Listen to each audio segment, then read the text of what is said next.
Man, welcome back, y'all, man. Today is the day we finally gonna put the Chevy in the wind, man. And today, once again, we got that bipolar Oklahoma weather. Yesterday was 33 degrees, just above freezing, and today it's 81 degrees outside. So y'all know what that means. We finna yank the tops off. Definitely about to yank the tops off this thing. Take my son to basketball practice, which gives me a good reason to drive it, because since I got it back and I started working on the suspension, I think I've driven it home from the transmission shop, and I've driven it up and down my street a few times.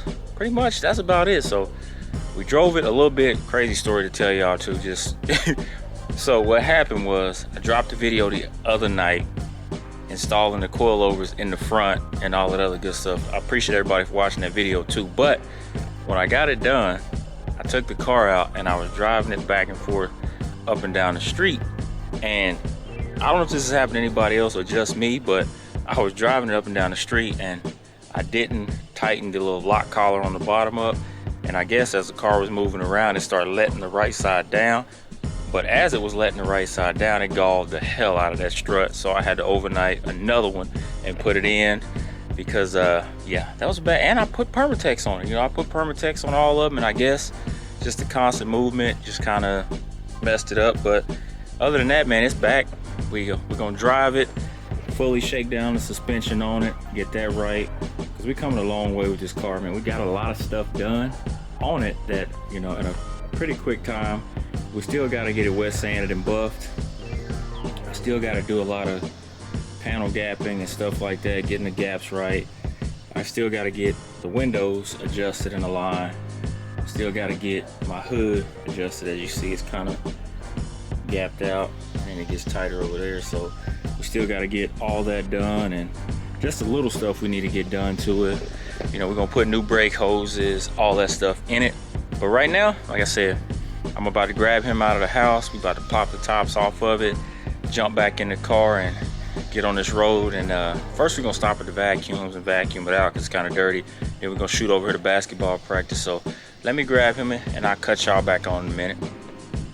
About to get these tops unlatched. Man, listen, man, I love this T-top to death, but man, I be in these groups on Facebook, man, and these dudes be speaking some real truths about these SS's, these T-tops. It don't matter what you do to these cars, they just gonna leak.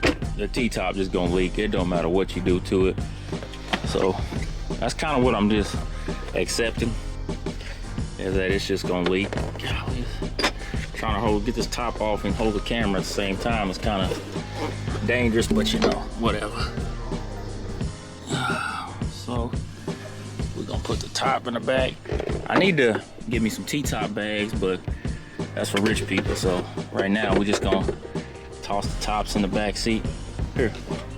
Yeah, boy, here, hold this. No, here, come hold this so I get this other top off. Just come on, man. You supposed to have this figured out already. Just put the ball down. There, hold that. What you doing? You looking at the ground or me? You. You're terrible.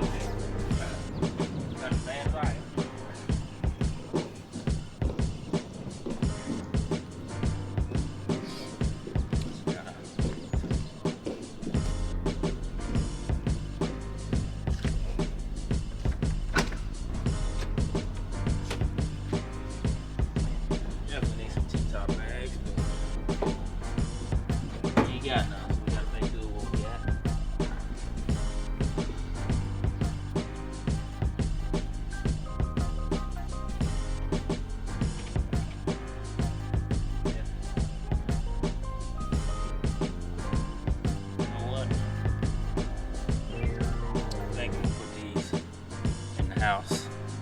Anyway, get my camera.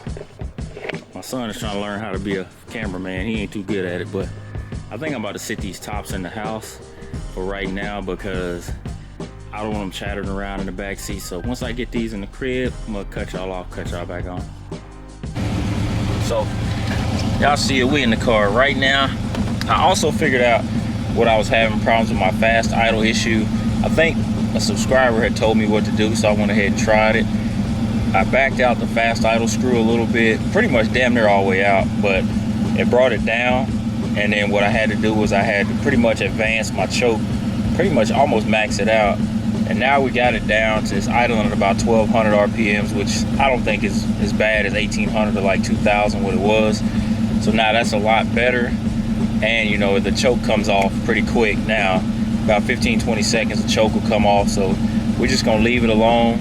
But I think she still is a little bit rich. She run a little fat, so we're gonna try to get that adjusted. I'm gonna have one of my old head buddies do it that knows how to do it. So try to get that adjusted out and go from there. But yeah, right now we finna pull off in the car and see how I ride for the first time on these 24s with the suspension mods. One thing I did notice is like it's kind of like, it's, being honest, I don't feel like the coilovers really made that much of a difference, to be honest, because it just, with 24-inch wheels and tires, the ride's never gonna be perfect anyway. So, but as far as like stiffness and like tightness and the feel of the handle, and it feels great because I got new ball joints, upper and lower, and all that good stuff. So that aspect of it is pretty dope. Y'all see it though. We out in the Chevy, of course, filling it out. And what you think, son? Y'all see it, we got them tops off though. I'm probably one of few in the city with the T-top Chevy, so I take that as a major accomplishment. I think that's pretty dope in itself. Pulling out the neighborhood. And getting the trans rebuilt, it's actually doing its thing. Running good.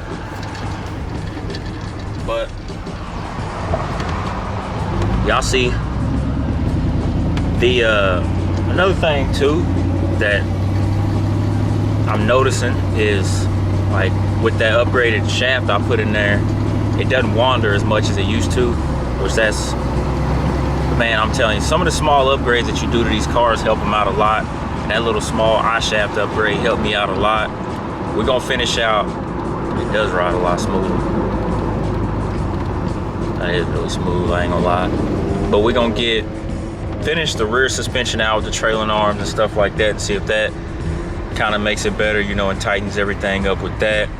We got the upper brace bar we got to put in, then we're gonna do the front stabilizer bar on that. So like I said, y'all stick with us, we keeping it coming. But as far as riding, I mean, it feels good right now, so we're gonna keep driving in it, man, and go to basketball, and then cut y'all on and cut y'all back on once we leave basketball, and let y'all see what it's like T-tops off at night. So see y'all in a minute. Man, we just left basketball. We sliding, man, about to head to the house, put this thing up. Just like Oklahoma, like I said earlier, that 85 went to like 40 real quick. So we out here with no tops, riding through downtown. But man, the suspension on here is good. I like it, but I ain't gonna lie to y'all, man. I like the boat feeling better than this real tight suspension. I just like the boat feeling, man. So I think, you know, it's cool. I done spent the money, I done put them on there, but in my honest opinion, man, keep the factory suspension. That boat feeling keeps it true to 85. What I really wanted with this car was that true to 85 feel, but, you know, with a little modern, I think I should have just, you know, went with my gut, kept it the way it was. Overall, like I said, it's a little bit stiffer than what I want, but the money spent, parts on the car, so ain't no going back. We here now, so yeah, y'all like, share, comment, subscribe, and we're gonna catch y'all in that next video.